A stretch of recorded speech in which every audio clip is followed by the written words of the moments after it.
ఉదయమున మరి ఆలోచన చేసినప్పుడు దేవుడు నాకు రెండు కుటుంబాలే చూపించిండు. ఒకటి పడిపోయిన కుటుంబాన్ని చూపించిండు, ఒకటి దేవుని సన్నిధిలో గోజాడి ఆశీర్వాదాలు పొందుకొని మాదిరికరంగా ఉన్న కుటుంబాన్ని చూపించిండు. నేను పడిపోయినటువంటి కుటుంబాన్ని మరి ఇస్సాకు, రిబ్కా, మరి అదేవిధంగా యాకోబు, ఏశావులు వాళ్ళ యొక్క ఆరంభం ఏ విధంగా ఉండే, వాళ్ళ ముగింపు ఏ విధంగా వచ్చింది, వాళ్ళు ఏ విధంగా పడిపోయారు, ఏ విధంగా దేవునికి వ్యతిరేకమైన నిర్ణయాలు తీసుకున్నారు అనే విషయాన్ని నేను పంచుకున్నాను. ఈ రోజున ఇప్పుడు ఈ సమయంలో నేను ఆశీర్వదింపబడ్డటువంటి ఒక కుటుంబం గురించి చెప్పాలనుకుంటున్నాను. నాకు బైబిల్లో నేను బైబిల్ ఒక్కసారి కంప్లీట్ చేయడానికి నాకు దాదాపు 4 సంవత్సరాలు పట్టింది. నాకు ఆవు, బర్రె వాటికి ఉన్నటువంటి లక్షణం ఒకటి ఉంది. ఏంటిది అంటే నెమరు వేసే లక్షణం. ఆ వచనాలు పట్టుకొని అది నెమరు వేస్తూ ఉంటాను. దాంట్లో ఉన్న ఆత్మీయ అర్థం ఏంటిది, దానిలో నుంచి నేను నేర్చుకోవాల్సినటువంటి సత్యాలు ఏంటివి, దేవుడు ఎందుకు ఆ సమయంలో వాటిని రాయించాడు, ఈ సమయంలో నా ముందు ఉంచాడు అనే విషయాల్ని నేను ఆలోచన చేస్తాను. సో ఆ విధంగా ఆలోచన చేస్తూ ఈ రోజున మనము ఈ యొక్క మరి బైబిల్ స్టడీని, బైబిల్ని ధ్యానించబోతున్నాం, ఈ అధ్యాయాన్ని. మరి ఆ కుటుంబం గురించి నేను ఆలోచన చేసినప్పుడు ది బెస్ట్ హస్బెండ్ నాకు కనబడ్డాడు. అతి ఉత్తమమైనటువంటి భర్త ఆ కుటుంబంలో నాకు కనబడ్డాడు. అతి ఉత్తమమైనటువంటి భార్య ఆ కుటుంబంలో నాకు కనబడ్డది.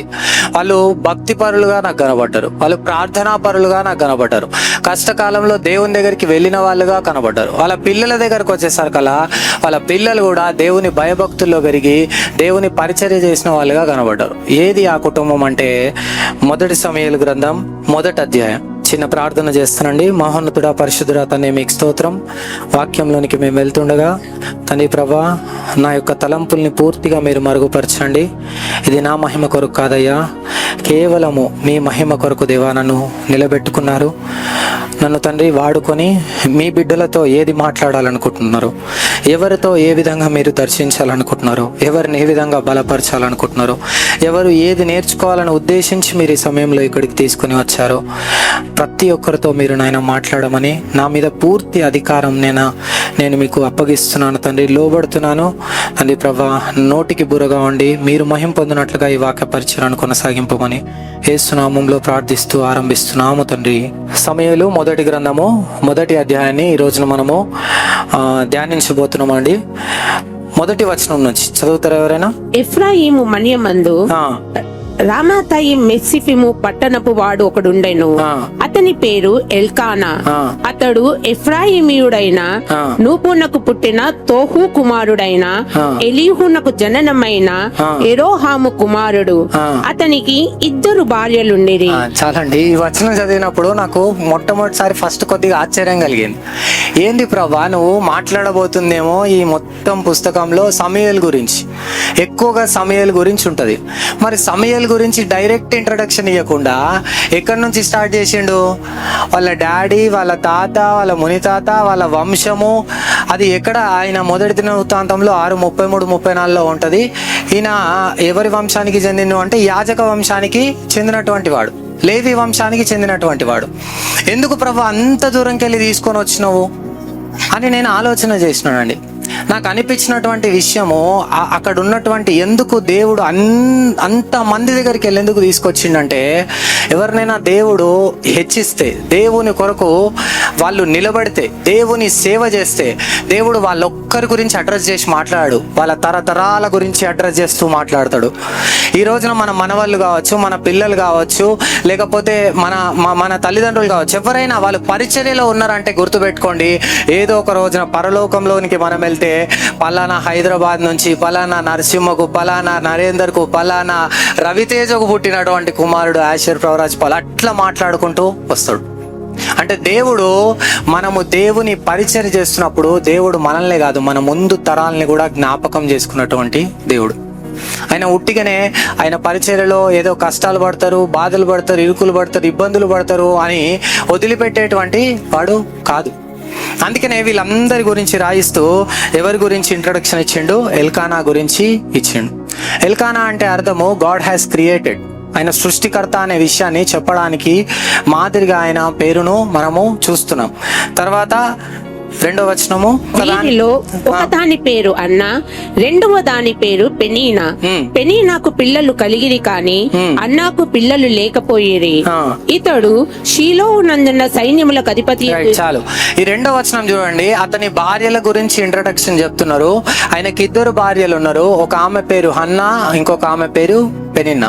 ఆ సమయంలో బహు భార్యలు ఉండడం అనేది అది దేవునికి వ్యతిరేకమైనటువంటి పనిగా ఏమీ చూసేటువంటి వాళ్ళు కాదు. కానీ తిమోతికి రాసిన పత్రికలోకి వచ్చేసరికల్లా ఒకవేళ సంఘ పెద్దగా ఉండాలన్నా, సేవకుడిగా ఉండాలన్నా, సేవా పరిచర్య ధర్మం జరిగించాలన్నా దేవుడు చెప్పే గుణలక్షణాలలో చాలా ప్రాముఖ్యమైనది ఏకపత్ని పురుషుడై ఉండాలి. తర్వాత దేవుడు ఏది మేలుకరమైంది, ఏది ప్రయోజనకరమైంది అనేక విషయాలు బయలుపరుస్తూ వచ్చినాడు. అప్పుడప్పుడే వాళ్ళకు దేవుని గురించిన ఇంట్రడక్షన్ ఉంది. తర్వాత వచనంలో ఒక మాట ఉంటుంది. ఆ మాట గురించి మనము చూడబోతున్నాము. ఆ మాట గురించి విన్నప్పుడు మీరు ఆశ్చర్యపడతారు. ఇక్కడ హన్నా అనే పేరుకు అర్థం ఏంటిదంటే దయ. పెనిన్నా అనే పేరుకు అర్థం ఏంటిదంటే రత్నము, ముత్యము. మరి ఈమె ఎంత రత్నమో ఎంత ముత్యమో ముందు ముందు మనము చూస్తాము. తర్వాత చదవండి సిస్టర్. ఇతడు షీలోహు నందున్న సైన్యములకు అధిపతియగు యెహోవాకు మ్రొక్కుటకును బలి అర్పించుటకును ఏటేటా తన పట్టణము విడిచి అతడికి పోవుచుండెను. రైట్, యెహోవా మందిరమునకు పోవుచుండెను అని రాయొచ్చు కదండి. ఏమని రాసిరు అక్కడ? యెహోవా అని డైరెక్ట్ రాయొచ్చు కదా. యెహోవాకు ముందు ఏమనుంది? సైన్యములకు అధిపతియగు యెహోవా. మీరు బైబిల్లో చూస్తే ఆది కాండం నుంచి సమూయేలు 1వ అధ్యాయం వరకు ఎక్కడ సైన్యములకు అధిపతియగు అనే టైటిల్ ఉండదు. ఇక్కడ నుంచే స్టార్ట్ అవుతుంది. ఇక్కడ నుంచి స్టార్ట్ అయ్యి మలాకీ గ్రంథం వరకు 100 టైమ్స్ రాయబడ్డది ఈ పదం, సైన్యములకు అధిపతియగు యెహోవా. ఎందుకు అంతకుముందు లేదు, ఇక్కడికి వచ్చేసరికి అలా ఇంట్రడ్యూస్ చేస్తుండు అని అంటే, ఇక్కడ సైన్యములకు అధిపతియగు యెహోవా అని ఎందుకు ఈ విషయాన్ని స్ట్రెస్ చేసి మరి రాయించి మరి దేవుడు మనం ముందుంచిండు అని అంటే, ఆయన ఈ సృష్టిలో అసాధారణమైనవి ఏమున్నా, ఎంత కష్టమైన ఉన్నా, ఎంత క్లిష్టమైన ఉన్నా, ఎంత అననుకూలమైన ఉన్నా, నేను ఈ సృష్టిని మాత్రమే కాదు సర్వ సైన్యములకు కూడా, పరలోక సైన్యాలకు కూడా నేను అధిపతిని, నేను సమస్త సృష్టిని లోబర్చుకున్నటువంటి సృష్టికర్తను అని ఇక్కడ మనకు దేవుడు తన గురించిన పరిచయాన్ని ఇస్తున్నాడు. హన్నాకు తన గురించిన పరిచయాన్ని అక్కడ ఇస్తున్నాడు. ఎందుకంటే హన్నా అప్పటికే గొడ్రాలై ఉన్నది, ఆమె పిల్లలు లేకుండా ఉన్నది, పెనిన్నా చేత విసిగిపోతా ఉన్నది. ఇవన్నీ మీకు చాలాసార్లు విన్నటువంటి విషయాలే. పెనిన్నా తరచూ తరచూ తరచూ తరచూ ఆమెను బాధ పెడుతూ వస్తుంది. సైన్యములకు అధిపతియగు యెహోవా అని ఎందుకు స్ట్రెస్ చేసి రాయిస్తున్నాడు అని అంటే, అక్కడ దేవుని యొక్క సార్వభౌమాధికారాన్ని అడ్రస్ చేస్తూ చెప్తూ దేవుని గురించిన విషయాల్ని రాయిస్తున్నాడు. తర్వాత షిలోహులో ఉన్నటువంటి మందిరానికి వాళ్ళు వెళ్ళినట్టుగా మనం చూస్తున్నాం. దేవుణ్ణి ఆరాధించడానికి ప్రత్యేకించబడ్డటువంటి స్థలం ఏదైతే ఉందో అది ఆ సమయంలో షిలోహులో ఉంది. షిలోహు ప్రధాన ప్రార్థనా కేంద్రంగా ఉంది. వీళ్ళు ఉన్నటువంటి ప్రాంతం ఏదైతే ఎఫ్రాయిం ఉందో అది ఇశ్రాయేలీలో సెంటర్లో ఉంది. ఆ షిలోహుకు చాలా మంది ప్రతి సంవత్సరం ఏటేటా దేవుడు చెప్పినట్లుగా దహన బలులు, సమాధాన బలులు తీసుకొని వెళ్ళేటువంటి వాళ్ళు. ఇక్కడ మనము చదవండి సిస్టర్. ఆ కాలమున ఏలీ యొక్క 2 కుమారులకు ఓఫ్ని, ఫినెహెసులు యెహోవాకు యాజకులుగా ఉండిరి. ఎల్కానా తాను బలియార్పణ చేసిన నాడు తన భార్య యొక్క పెనీనాకును దాని కుమారులకును కుమార్తెలకును పాలు ఇచ్చుచూ వచ్చెను. కాని అన్న తనకు ప్రియముగా నున్నందున ఆమెకు 2 పాలు ఇచ్చుచూ వచ్చెను. ఇక్కడ చూడండి, ఆయన దేవుని మందిరానికి ఏటేటా ప్రతి సంవత్సరం విడిచిపెట్టకుండా వెళ్తున్నటువంటి వ్యక్తిగా ఉన్నాడు. వెళ్ళేటప్పుడు ఎట్లా వెళ్తున్నాడు? ఒక్కడే వెళ్తలేడు, ఒంటరిగా. ఎవరెవరిని తీసుకెళ్తున్నాడు? భార్యని తీసుకెళ్తున్నాడు, మొదటి భార్యకున్న పిల్లల్ని, రెండవ భార్యని, కుటుంబంగా వెళ్తున్నాడు. వెళ్ళేటప్పుడు అర్పణను కూడా తీసుకొని వెళ్తున్నాడు. వెళ్ళేటప్పుడు ఉట్టి చేతులతోటి కూడా మందిరానికి వెళ్ళట్లేడు కదా. ఇంతకుముందుకు దైవజనులు చెప్తూ అన్నారు, దేవునికి ఇచ్చి ఆశీర్వదింపబడకుండా ఉన్నవాళ్ళు లేరు, దేవునికి ఇవ్వకుండా ఆశీర్వాదాన్ని కలకాలం అనుభవిస్తున్న వాళ్ళు లేరు. ఈయన ఒక మంచి భక్తిపరుడుగా మనకి ఇక్కడ కనబడుతున్నాడు. దేవుని మందిరానికి వెళ్ళేటప్పుడు కుటుంబంగా వెళ్తున్నాడు. నేను నా కుటుంబం యెహోవాను సేవించదమని చాలా మంది వాళ్ళ ఇళ్లలో పెట్టుకుంటారు, వాక్యాలు పెట్టుకుంటారు గోడకు. కానీ ఎక్కువగా కుటుంబాన్ని సేవించరు, కుటుంబంగా సేవించరు. కుటుంబంగా ప్రార్థనా జీవితం వాళ్ళకు ఉండదు, కుటుంబ ప్రార్థన వాళ్ళ కుటుంబాలలో ఉండదు. మందిరానికి వచ్చేటప్పుడు కుటుంబంగా రావడానికి ఎక్కువ మంది ఇష్టపడరు. ఒక్కొక్కరు ఒక్కొక్క సమయాలకు వెళ్తూ ఉంటారు, కొంతమంది పూర్తిగా మానేస్తారు. కానీ ఇక్కడ ఒక మాదిరిని ఆయన మనకు చూపిస్తున్నాడు. ఆయన కుటుంబంగా దేవుని యొక్క మందిరానికి వెళ్తున్నాడు, క్రమము తప్పకుండా వెళ్తున్నాడు. ఏటేటా వాళ్ళకు అప్పుడు ఉన్నటువంటి క్రమము, ఆ సమయంలో ఉన్న క్రమము ప్రతి ఏటా ఆ సమయంలో ఉన్నటువంటి క్రమం ప్రకారము ఆయన సమాధాన బలిని తీసుకొని వెళ్ళాలి. ఆ బలిని తీసుకొని వెళ్ళి అక్కడ ఆ బలిని ఆయన అర్పిస్తున్నట్టుగా మనం చూస్తున్నాము. తర్వాత అన్న తనకు ప్రియముగా నున్నందున ఆమెకు 2 పాలు ఇచ్చుచూ వచ్చెను. రైట్. లేవికాండం 7వ అధ్యాయం 15వ వచనంలో మనం గనుక చూస్తే అక్కడ ఏమని ఉంటది అని అంటే, ఈ సమాధాన బలిని అర్పించినటువంటి ఆ జంతు శరీరం ఏదైతే ఉంటుందో అది యాజకులు ప్లస్ అది అర్పించినటువంటి కుటుంబ సభ్యులు మాత్రమే తీసుకోవాలి. సో కాబట్టి ఆయన కుటుంబాన్ని తీసుకొని వెళ్ళి, అది ఎవరు తినడానికి వీల్లేదు, కుటుంబాన్ని తీసుకొని వెళ్ళి కుటుంబంలో తన భార్యకు, వాళ్ళ పిల్లలకు, 2వ భార్య అయినటువంటి మరి హన్నాకు ఆయన ఇస్తూ వచ్చిండు. అయితే ఆమెకు పిల్లలు లేరు కాబట్టి ఆమె బాధపడొద్దు అని చెప్పి ఆమెకు 2 పాలు ఎక్కువగా ఇస్తున్నట్టుగా మనం ఇక్కడ చూడొచ్చు. దేవుని భయభక్తుల్లో పెంచడానికి ఆయన ప్రయాసపడుతున్నాడు. దేవుని లోపట వాళ్ళని నిలబెట్టడానికి ప్రయాసపడుతున్నాడు. పిల్లల్ని కూడా దేవుని దగ్గర వారు పెరిగేటట్టుగా దేవుని చిన్నప్పటి నుంచే వాళ్ళకు పరిచయం చేస్తూ వస్తున్నాడు. చాలా సందర్భాలలో వాళ్ళ పిల్లలు చర్చిలకు రాకపోయినా, మందిరాలకు రాకపోయినా, లేకపోతే కేర్సలలో కూర్చోకపోయినా చాలా మంది తల్లిదండ్రులు పెద్దగా పట్టించుకోరండి. ఏం కాదులే, పర్వాలేదులే అంటూ వాళ్ళ ఫ్రీడమ్కి వాళ్ళని వదిలేస్తారు. వాళ్ళ ఫ్రీడము ఆ తాత్కాలిక సమయానికి మేలుకరంగా, దీవెనకరంగా కనిపిస్తుందేమో కానీ కొంతకాలం అయిన తర్వాత అది వాళ్ళకు భయంకరమైనటువంటి కీడును, విషాదాన్ని మిగిల్చేదిగా మనం చూడొచ్చు. చాలా కుటుంబాలలో ఎవరైతే దేవునిలో నాటబడి ఉండరో, ఏ కుటుంబం అయితే నాటబడి ఉండదో, ఏ తల్లిదండ్రులు వాళ్ళ పిల్లల్ని దేవునిలో నాటబడేటట్టుగా వాళ్ళు పెంచరో ఆ కుటుంబాలలో ఎన్నో విషాదాలు చోటు చేసుకుంటాయి. ఎందుకంటే వాళ్ళని ఎప్పుడు ఎవరిని ఎక్కడ మృంగుదునా అంటూ సాతాను ఈ లోకమంతా గర్జించు సింహం వలె సంచరిస్తూ ఉన్నాడు. దేవుని రక్షణ, దేవుని కంచె, దేవుని కాపుదల, దేవుని భద్రత లేకపోతే ఆ కుటుంబాలు ఆశీర్వాదకరంగా, దీవెనకరంగా ఉండవండి.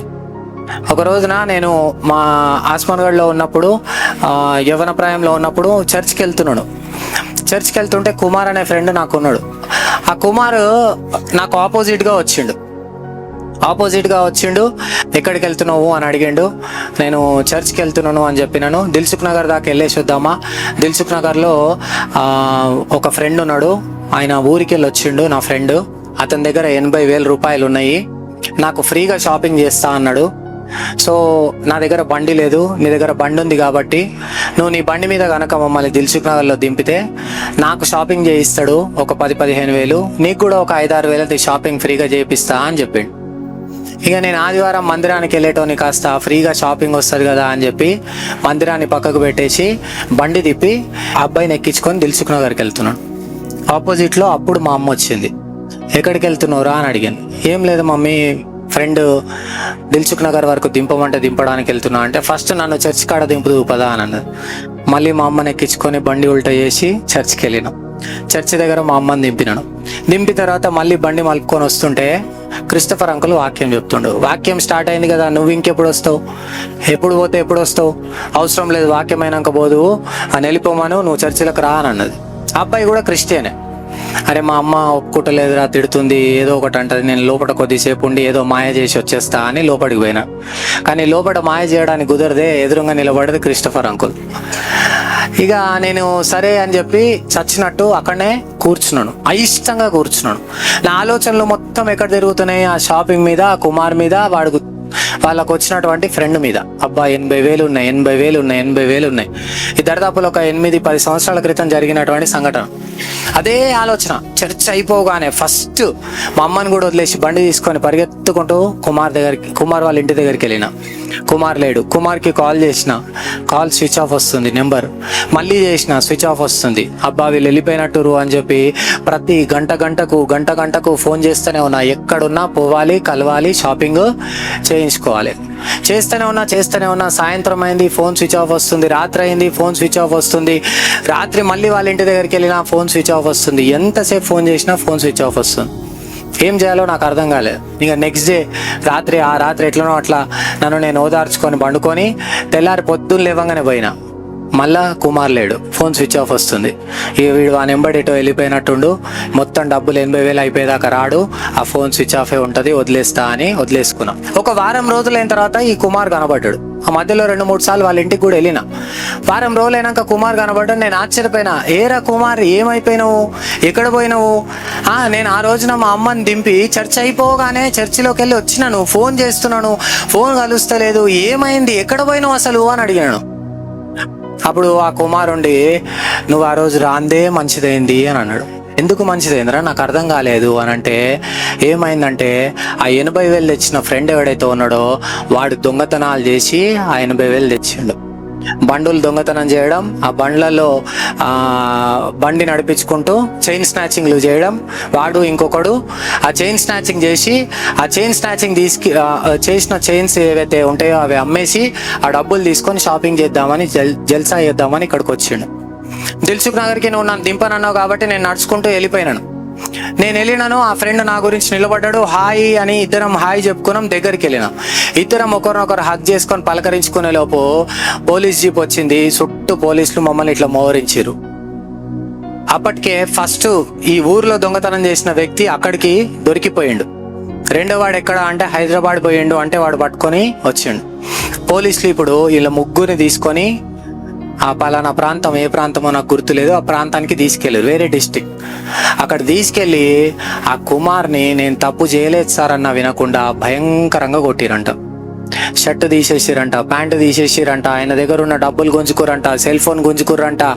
ఆ అబ్బాయికి ఆల్రెడీ అప్పటికే ఏదో ఉంగరం ఉండే, మెడలో చైన్ ఉండే, అవి తీసేసుకున్నారంట. అన్ని తీసుకొని ఆ కడ్రాయర్ ఒక్కటి పెట్టి ఆ కడ్రాయర్ మీద కూర్చోబెట్టి విపరీతంగా 3 రోజులు కొట్టిరంట. అన్ని సీసీటీవీ ఫుటేజ్ వెళ్ళిన తర్వాత అప్పుడు కన్ఫర్మ్ అయింది, ఉన్నది ఇద్దరే, ముగ్గురు. ఆ ముగ్గురులో కూడా వీడు, అరే నువ్వు నిర్దోషివి, నువ్వు వెళ్ళిపోరా అని అన్నారంట. ప్యాంటు షర్టు 2 ఇచ్చి డబ్బులు కూడా ఇవ్వకుండా, ఫోన్ ఇవ్వకుండా, ఆ ఉంగరాలు ఆ చైన్ ఏది ఇవ్వకుండా వెళ్ళిపో అంటే, సార్ ఎట్లా పోవాలంటే 100 రూపాయలు ఇచ్చి పోరా అని చెప్పారంట. ఇక ఏదో ఎట్లనో అట్లా ట్రైన్ ఎక్కి వచ్చేసిండు. అప్పుడు అనుకున్నా నేను, ప్రభువా చెడ్డి మీద నన్ను కూసోకుండా చేసినందుకు నీకు స్తోత్రం, ఆ ఖడ్రాయర్ అనుభవం నన్ను తప్పించినందుకు నీకు స్తోత్రం తండ్రి అని అప్పుడు దేవుని స్తుతించినాను నేను. అప్పుడు మా అమ్మను బట్టి నేను సంతోషించినాను. అబ్బా శబాష్ నా తల్లి, అంటే అవసరం లేదు, ఖచ్చితంగా నువ్వు మందిరంలో ఉండాల్సిందే, ఉండకపోతే ఆ రోజు ఆ ఉగ్రతను నేను పొందవలసి వచ్చేది, చూడవలసి వచ్చేది. కానీ దాన్ని తప్పించబడను అంటే ఆ రోజు నా తల్లి నాకు చేసిన గద్దింపు. ఇక్కడ ఎల్కానా వాళ్ళ పిల్లల్ని, వాళ్ళ భార్యల్ని తీసుకొని వెళ్తుండు.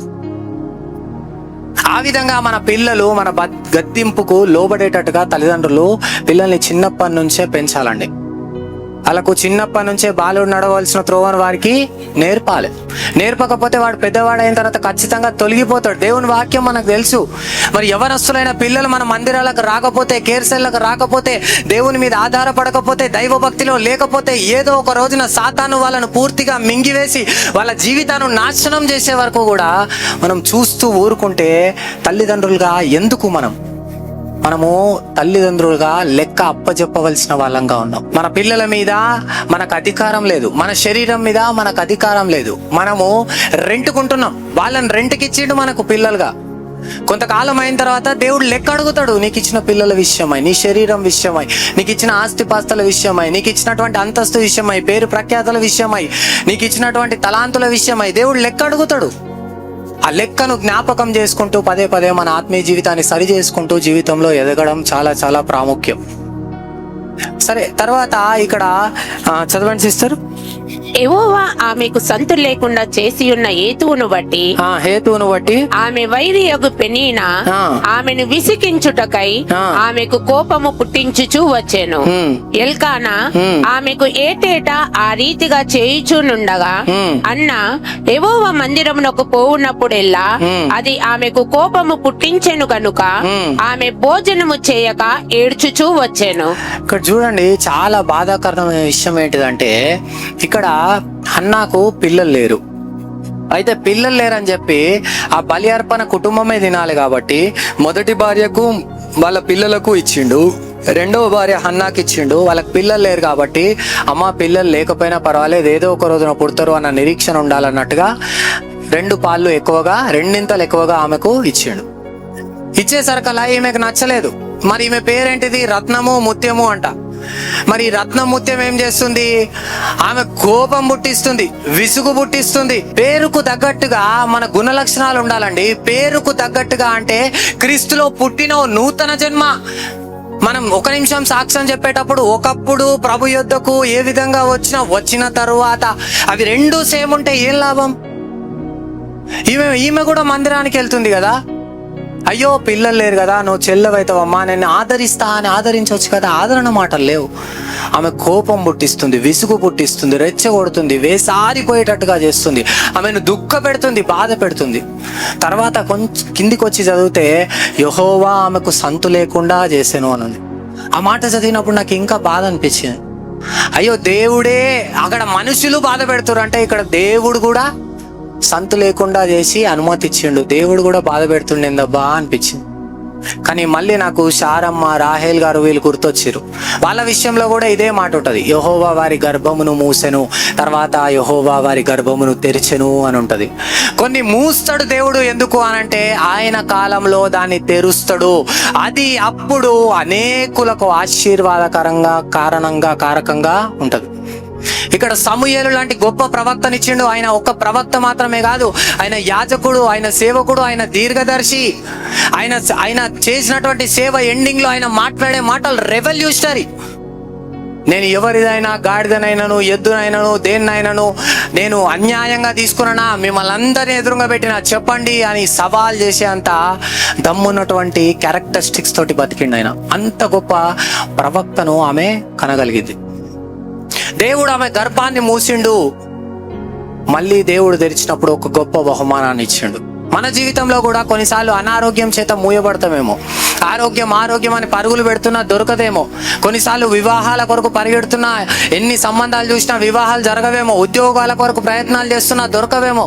నా బీటెక్ అయిపోయినటువంటి సమయంలో నేను 6, 7, 8 కంపెనీలలో రిజెక్ట్ అయిపోయినాను. డైరెక్ట్ రిజెక్ట్ అయిపోయినాను. ఫస్ట్ రౌండ్స్ లో రిజెక్ట్ అయిపోయినాను. దేవుని ప్రవ్వా ఒక్క ఛాన్స్ ఈ ప్రవ్వా అని బ్రతిలాడుతూ ఉంటే ఒక సేవకుని ద్వారా దేవుడు నాతోటి వాక్యం ద్వారా మాట్లాడి నన్ను బలపరిచిండు. ఛాన్స్లు అడుగుతున్నవేమో, చాయిస్లు ఇస్తా, నీకు మల్టిపుల్ చాయిస్లు సెలెక్ట్ చేసుకోవాల్సి వస్తుంది. తర్వాత నాకు 4 కంపెనీలలో ఉద్యోగాలు వస్తే నేను సెలెక్ట్ చేసుకున్నాను దేంట్లోకి వెళ్ళాలని. ఇవన్నీ మనకు ఎందుకు నేను జ్ఞాపకం చేస్తున్నాను అంటే, దేవుడు ఏదైనా మూసిండు అంటే దాని వెనకాల దేవునిది ఒక గొప్ప ప్రణాళిక ఉంది అని మొదటగా మనము నమ్మాలి. ఈ రోజున నిరీక్షణ లేకుండా, నిరీక్షణ పూర్తిగా కోల్పోయి, చచ్చిపోయి, బాధతో, దుఃఖంతో ఎన్ని సంవత్సరాలైనా ఇదే స్థితిలో ఉన్నాం, ఇంక ఇదే స్థితిలో ఉంటాము అనుకుంటూ ఎవరైనా ఉంటే వారితో దేవుడు స్పష్టంగా మాట్లాడుతూ ఈరోజు చెప్తున్న మాట, నీ నిరీక్షణకు ఆధారమైన దేవుడు ఆయన సజీవుడు. ఏదో ఒక రోజున నీ నిరీక్షణను ఆయన నీ కళ్ళ ముందుకు తీసుకొని వస్తాడు. ఇక్కడ ఈమె దుఃఖపరుస్తుంది, యెహోవాయే సంతు లేకుండా చేసిండు. తర్వాత ఆయన ఏం చేసిండమ్మా? ఆమె పెనిమిటి అయిన ఎల్కానా, అన్నా నీవెందుకు ఏడుచుచున్నావు? నీవు భోజనము మానుట ఏలా? నీకు మనోవిచారం ఎందుకు కలిగినది? 10 మంది కుమారుల కంటే నేను నీకు విశేషమైన వాడను కానా అని ఆమెతో చెప్పుచూ వచ్చాను. ఇక్కడ ఎల్కానా క్యారెక్టరిస్టిక్స్ చూడండి. మందిరానికి వెళ్ళేటువంటి వాడుగా కనబడుతున్నాడు. కుటుంబాన్ని దైవికంగా దేవుని భయభక్తుల్లో ఉంచుకునేటువంటి లక్షణాలు ఉన్నటువంటి వ్యక్తిగా కనబడుతున్నాడు. దేవుని మందిరానికి వచ్చేటప్పుడు అర్పణ తీసుకొని వచ్చేటువంటి వాడిగా కనబడుతున్నాడు. క్రమాన్ని ఖచ్చితంగా పాటించేటువంటి వ్యక్తిగా కనబడుతున్నాడు. దేవుని మీద ఆధారపడే వ్యక్తిగా కనబడుతున్నాడు. ఎట్ ద సేమ్ టైము ఆయన ఆత్మీయ స్థితి కాదు, కుటుంబ స్థితిలో కూడా పర్ఫెక్ట్ మ్యాన్ గా కనబడుతున్నాడు. భార్య దుఃఖంతో ఉంటే అవును అంటే అన్నదేమో, ఉన్నమాటే అన్నది కదా, లేనిదైతే అనలేదు కదా, గొడ్రాలువే కదా అంటేం పోయింది అన్నడా? లేదు.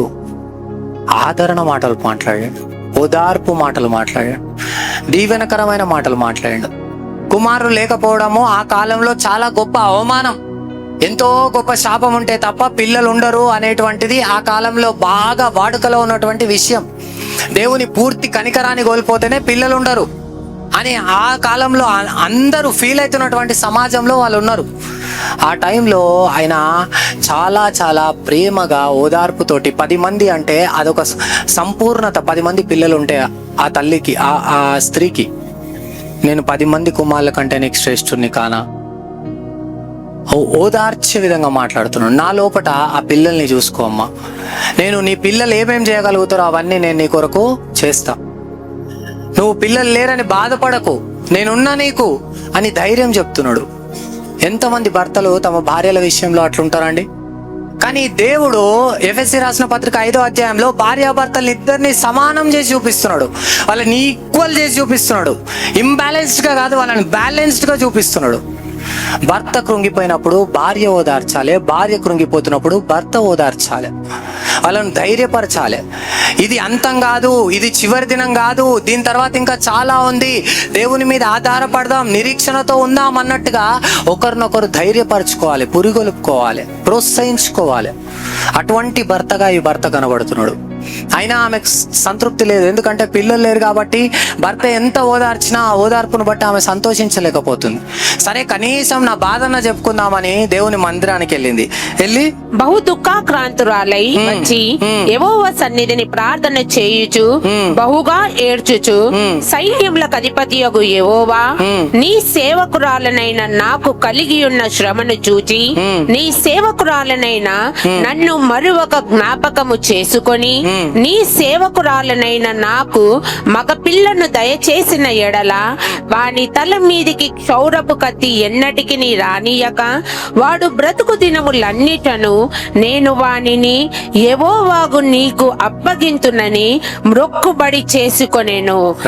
ఆమె కావాల్సిన పిల్లలు భర్త ఓదార్స్తున్నాడు, అయినప్పటికీ నాకు పిల్లలు కావాలి అని చెప్పి ఆమె దేవుని మందిరంలోనికి వెళ్ళింది. మందిరంలోనికి వెళ్ళి ఆమె మొక్కుకుంటుంది.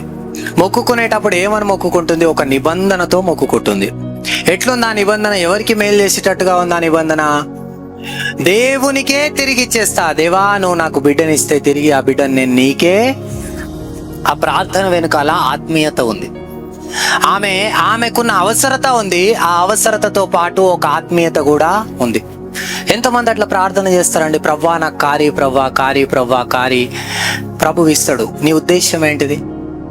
జల్సాగా తిరగాలి, దర్జాగా తిరగాలి, ఎదుటి వాళ్ళు కొన్నారు, వాళ్ళు కొన్నారు, వీళ్ళు కొన్నారు, నేను మాత్రం చిన్న స్థితిలో తిరుగుతున్నా అన్న ఉద్దేశంతో ఉన్నావా? లేదు ప్రభా, నువ్వు కారిస్తే నేను ఇంకా సేవ పరిచర్య బలంగా చేస్తున్నాయా, వెళ్ళి రావడం కష్టమవుతుంది ప్రభా. బండి ప్రభా, నేను దూరమైనా సరే నీ మందిరానికి రాగలుగుతాను ప్రభా, సమయానికి రీచ్ అవుతాను ప్రభా.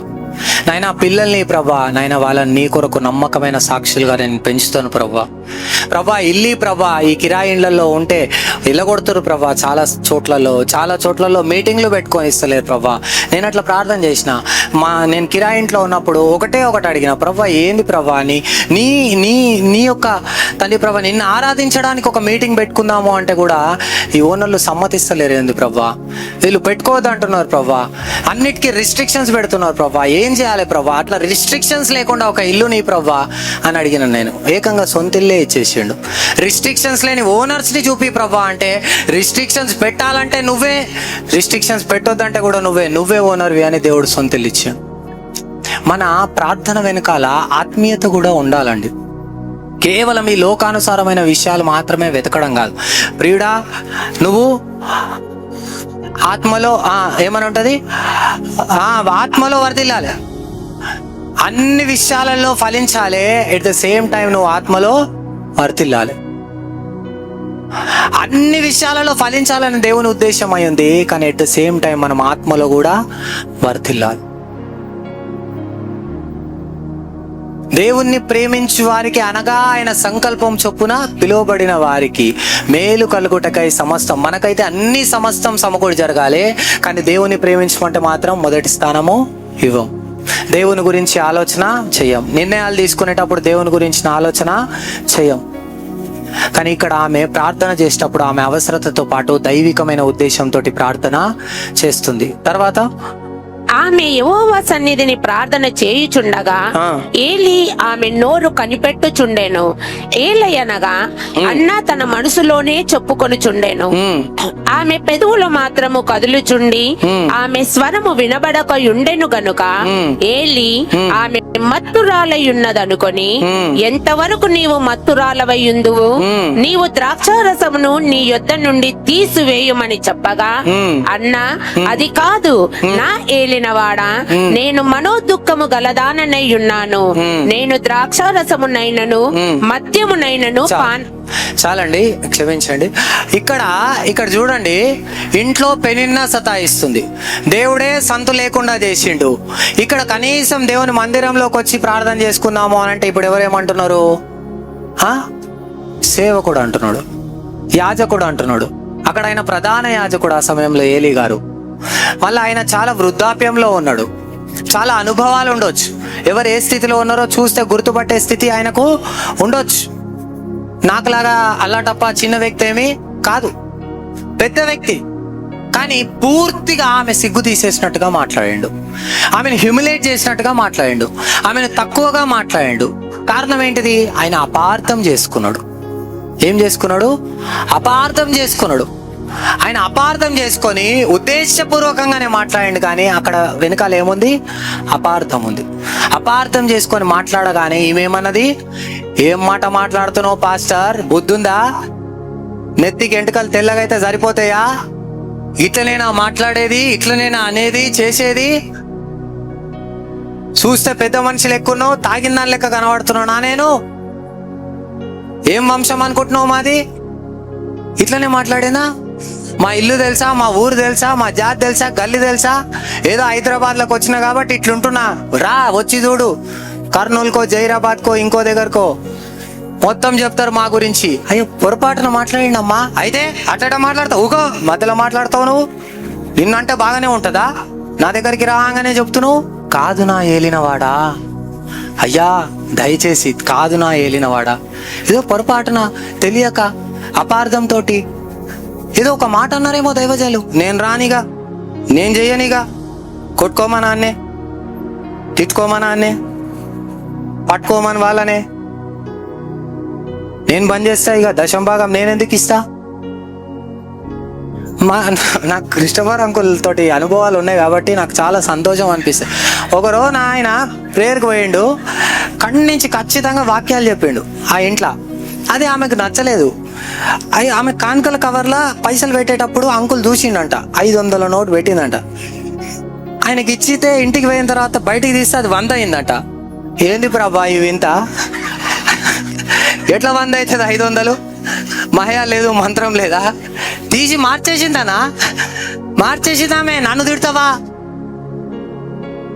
తిడతావా నువ్వు? చల్, నీకేంది 500 పెట్టేది? మార్చి పడేసా.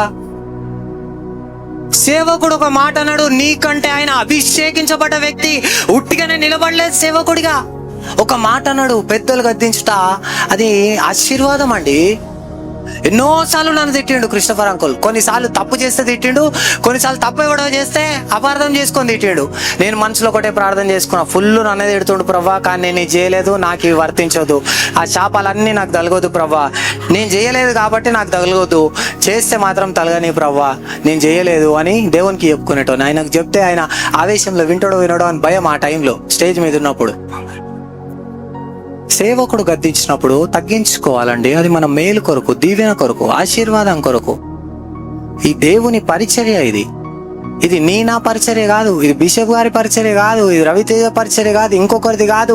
ఇది దేవుని కొరకు చేస్తున్నావు. ఈ మైక్ పెడుతున్నా దేవుని కొరకు, కెమెరా పెడుతున్నా దేవుని కొరకు, లైట్లు వేస్తున్నా, ఫ్యాన్లు వేస్తున్నా, కానుకలు పడుతున్నా, ఈ డ్రమ్స్ కొడుతున్నా, నువ్వు ఏది చేస్తున్నా, చెప్పులు స్టాండ్లో పెడుతున్నా, నవ్వుతూ రండి సిస్టర్ అని పలకరించినా అది దేవుని కొరకు, అది దేవునికి చేసినావు.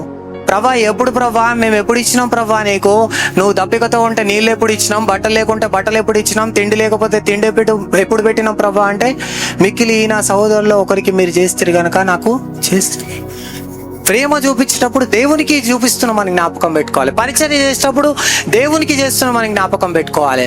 రహస్యమందు చూచి నీ తండ్రి నీకు ఖచ్చితంగా ప్రతిఫలము ఇస్తాడు. దానికి నువ్వు విత్తిన దానికి కొయ్యక తప్పదు. మనుష్యుడు ఏ పంటను విత్తుతాడో గలతీ 6:7 ఏది విత్తుతాడో అది కొయ్యక తప్పదు. మంచి విత్తుతే మంచి కోస్తావు కదా. సేవకుడు అపార్థం చేసుకుంటే పోయింది ఏముంది నీకు? అపార్థం పోతుంది కదా ఒక రోజున. కానీ దేవుని మందిర పరిచయం డిస్టర్బ్ చేయడానికి ఎందుకు నిన్ను ప్రేరేపించుకుంటున్నావు? ఎవరో ఉన్నారని చెప్తలేనండి. ఇక్కడ ఆమె అంటుంటే ఆమె ఏం చేసింది? అయ్యా వెళ్ళినవాడా కాదు, నేను మత్తురాలిగా లేను, దయతో నన్ను క్షమించు, అట్లా భావించకు, నా గురించి అట్లా తక్కువగా ఆలోచన చేయకయ్యా అంటూ ఆమె ఏమని చెప్తుంది? నేను ద్రాక్షారసమునైనను మద్యమునైనను పానము చెయ్యలేదు, కాని నా ఆత్మను యెహోవా సన్నిధిని కుమ్మరించుకొనుచున్నాను. నీ సేవకురాలనైన నన్ను పనికి మాలిదానిగా ఎంచవద్దు. అత్యంతమైన కోప కారణమును బట్టి బహుగా నిట్టూర్పులు విడుచుచు నాలో నేను దీని చెప్పుకొనుచుంటిన నేను. రైట్, చాలండి.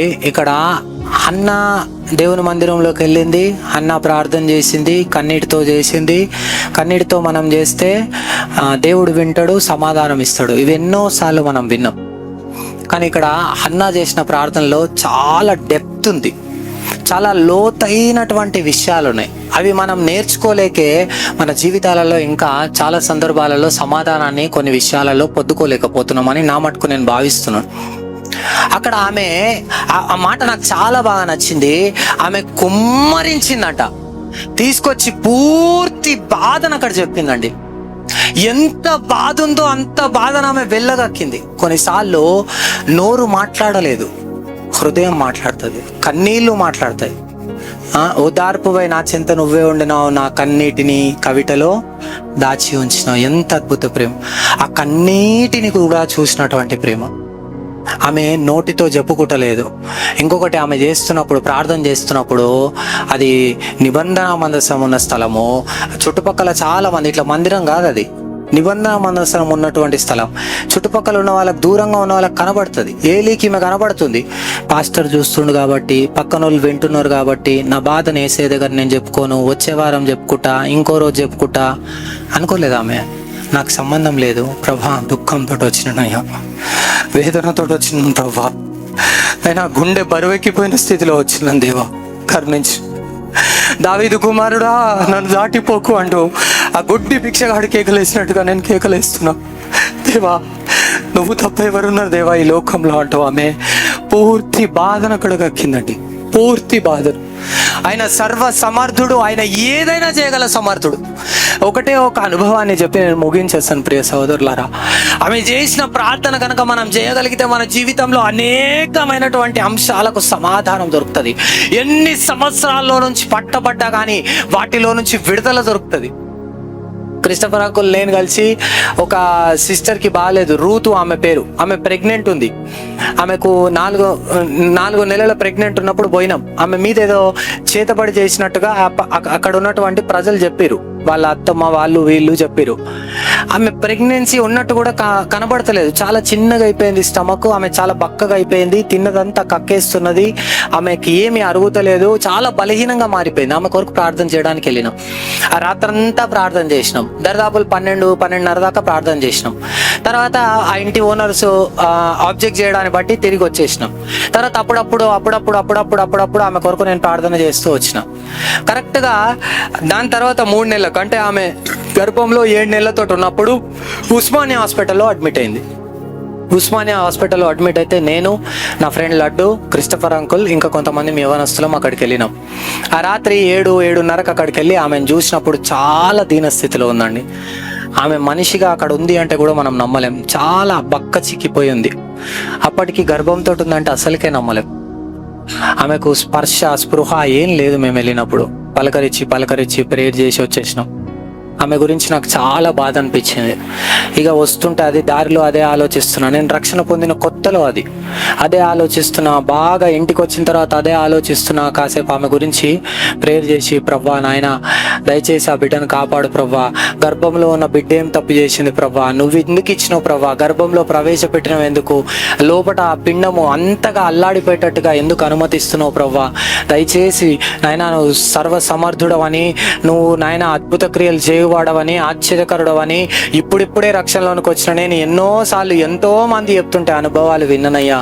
ఒక్కసారి కరుణించు ప్రభా అంటూ ఎంతో ప్రేయర్ చేసినాను. నాకు వచ్చిరాని ప్రార్థన ప్రేయర్ చేసి ఇక నేను అక్కడ ప్రేయర్ చేసి పడుకున్నాను. ఇంట్లో పడుకున్న తర్వాత నాకు అర్ధరాత్రి ఒక ఫోన్ కాల్ వచ్చింది. లడ్డు కాల్ చేసిండు. రాత్రి 12:30 ఏమో అవుతుంది. ఫోన్ చేసిండు. 12:30కు లడ్డు ఫోన్ చేసి చెప్తున్నాడు, బ్రదర్ రూతక్క కడుపులో ఉన్న బిడ్డ ఇద్దరు చచ్చిపోయారు, వాళ్ళు కోమాలోకి వెళ్ళిరు, ఇద్దరు చచ్చిపోయారు. ఆ ఫోను నేను పడుకొని ఫోన్ మాట్లాడుతూ లేచి కూర్చున్నాను. ఫోన్ ఇట్లా చేతిలో ఉంది. ఫోన్ అమాంతం కిందికి వదిలేసినాను.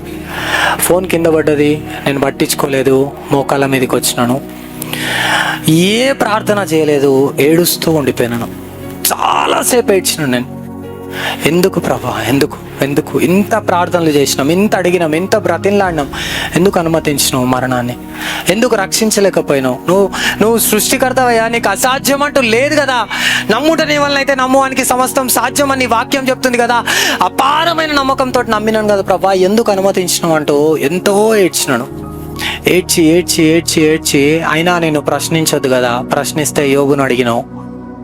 ప్రశ్నించొద్దు కదా, నేను ప్రశ్నించొద్దు, నువ్వేది చేసినా అదే కరెక్ట్ కరెక్ట్ కరెక్ట్ అనుకుంటూ బైబిల్ ఓపెన్ చేసినాను. ఓపెన్ చేసి డైరెక్ట్ ఓపెన్ చేయగానే నాకు యెహోషువ గ్రంథం 10వ అధ్యాయం ఓపెన్ అయింది. కొన్ని వచనాలు చదువుతా ఉంటే, సూర్యుడా నువ్వు గిబియోన్లో ఆగిపో, చంద్రుడా నువ్వు అయ్యాలోను లోయలో ఆగిపో, ఈ మాటలు కనబడి. సూర్యుడు నాపేస్తావు, చంద్రుడు నాపేస్తావు, కాలగతులు నాపేస్తావు. ఇటువంటి స్టోరీలు మస్తున్నాయి నీ బైబిల్లో తండ్రి. కానీ ఇప్పుడు నా జీవితంలో లేవు. నేను ఎంతో మొరపెట్టినా జరగలేదు. అయినా నేను ప్రశ్నించొద్దు కదా అని చెప్పి బైబిల్ మూసేసి కళ్ళు మూసుకొని ప్రేయర్ చేస్తూ చేస్తూ ఏడుస్తూ ఏడుస్తూ ఏడుస్తూ ఎప్పుడు పడుకున్నానో కూడా నాకు తెలియదు. పడుకున్నాను. నేను పడుకున్నది కూడా నాకు తెలియదు. ఏడుస్తూ ఏడుస్తూ అట్లనే మోకాళ్ళ మీద ఉండి పడిపోయి పడుకున్నాను. తర్వాత తెల్లవారుజామున దరిదాపుల 5:30-6 గంటలకు నాకు ఫోన్ వచ్చింది. మళ్ళీ ఫోన్ ఎత్తినాను. అదే లడ్డు ఫోన్ చేసి, చెప్పు లడ్డు అని అన్నాను. బ్రదర్, రాత్రి రూతక్కకు ఉన్నట్టుండి 1 గంటల ప్రాంతంలో స్పృహ వచ్చింది. బిడ్డకు జన్మనిచ్చి ఆమె చచ్చిపోయింది. బిడ్డ బ్రతికింది, తల్లి చచ్చిపోయింది అని చెప్పి నా గొంతులో మాట నిలిచిపోయింది. చెమటలు పట్టినాయి నాకు ఆ రోజు. ఆగిపో అన్న సూర్యుడా, చంద్రుడా, కాలాన్ని ఆగిపో అన్న. కాలగతుల్ని, స్థితుల్ని, పరిస్థితుల్ని నేను మార్చగలను అని నువ్వు అర్థం చేసుకోవడానికి రాత్రి నీ జీవితంలో ఈ అద్భుతం చేసినాడు అని దేవుడు స్పష్టంగా నాతోటి మాట్లాడిండు. అప్పుడు నమ్మిన తండ్రి, బ్రతికినా చచ్చినా నేను ఎవరి గురించి మొరపెట్టినా అది మేలైనా కీడైనా నువ్వు మాత్రం సమర్థుడవు, శక్తిమంతుడవు, నేను నమ్ముతాను తండ్రి అంటూ నేను దేవుని పాదాలు పట్టుకొని క్షమాపణ అడిగిన. ప్రియ సహోదరుడా, ఇక్కడ అన్న ఆమె దుఃఖం అంతా చెప్పింది దేవుని సన్నిధిలో. తండ్రి, ఇది నా బాధ, ఇది నా వేదన, ఇది నా దుఃఖం, ఇది నా అవమానం, కొట్టేయ్యా అని అడిగింది. దేవుడు తీసేసిండు. తర్వాత ఆ బిడ్డను తీసుకెళ్ళి అర్పణను గుర్తుపెట్టుకొని ఇచ్చింది. తర్వాత మళ్ళీ కొన్ని సంవత్సరాలు అయిన తర్వాత ఆ బిడ్డకు వాగ్దానం చేసినట్టుగా మందిరంలో ఇచ్చింది. అదే ఏలి మళ్ళీ చెప్పిండు వాగ్దానము, అయ్యా నువ్వు అనుకున్నట్టుగా బిడ్డను ఇచ్చినావు కాబట్టి నీకు మళ్ళీ పిల్లలు పుడతారు అంటే 3 ఆడపిల్లలు 2 కొడుకులు, మళ్ళీ ఆమెకు 5 మంది పుట్టినారు. దేవునికి ఇస్తే ఆమె నష్టపోలేదు. దేవుని మీద ఆధారపడితే దేవుడు అద్భుత కార్యం చేసిండు. ప్రియ సహోదరుడా, ఎంతో కాలంగా నువ్వు గర్భఫలం గురించి ఎదురు చూస్తూ ఉన్నావేమో. నమ్ముట నీ వలనైతే విశ్వసించువానికి సమస్తము సాధ్యము. దేవుడు వచ్చే సంవత్సరం కల్లా మీ గర్భాన్ని తెరుస్తాడు. అప్పుల బాధతో ఉంటే అప్పుల్లో నుంచి దేవుడు మిమ్మల్ని విడిపించడానికి సమర్థుడు. నువ్వు అనారోగ్యంతో ఉంటే నిన్ను ఆరోగ్యపరచడానికైనా సమర్థుడు. నమ్ముట నీ వలనైతే సమస్తము సాధ్యం. ప్రియ సహోదరుడా, సహోదరి, ఎటువంటి ప్రార్థన చేస్తున్నావు అనేది చాలా ప్రాముఖ్యం. హన్నా చేసింది మామూలు ప్రార్థన కాదు, ఆశామాషి ప్రార్థన కాదు, ఏదో చదువుకుంటూ ఇట్లా వెళ్ళిపోయే ప్రార్థన కాదు. లోతైన ప్రార్థన, భారం మొత్తం తీసుకెళ్లి వదిలిపెట్టిన ప్రార్థన. ఆ ప్రార్థన చేసిన తర్వాత దైవజనుడు చెప్పిన తర్వాత, అమ్మా నువ్వు అడిగిందేదో దేవుడు నీకు ఇస్తాడు అని చెప్పిన తర్వాత నాట నుండి దుఃఖముఖిగా ఉండడము మానేసింది, విశ్వసించింది. ఈ 2 లేకపోవడం వల్లే మన జీవితంలో చాలా కోల్పోతున్నాం. ఒకటి ప్రార్థన, రెండవది విశ్వాసం. ప్రార్థన చేస్తావు కానీ నీకు విశ్వాసం ఉండదు. మళ్ళీ అదే ఆలోచిస్తూ ఉంటావు, అదే భారాన్ని మోసుకెళ్తా ఉంటావు. ప్రయాసపడి భారం మోస్తున్న సమస్త జనులారా నా యొద్దకు రండి, నేను విశ్రాంతిని ఇస్తా అంటే నీ మూటను అక్కడ పెడతావు. కాసేపు ప్రార్థన చేస్తావు, మళ్ళీ మూటను ఎత్తుకొని నెత్తి మీద పోతావు. ఎట్లా దేవుడు కార్యం చేస్తాడు?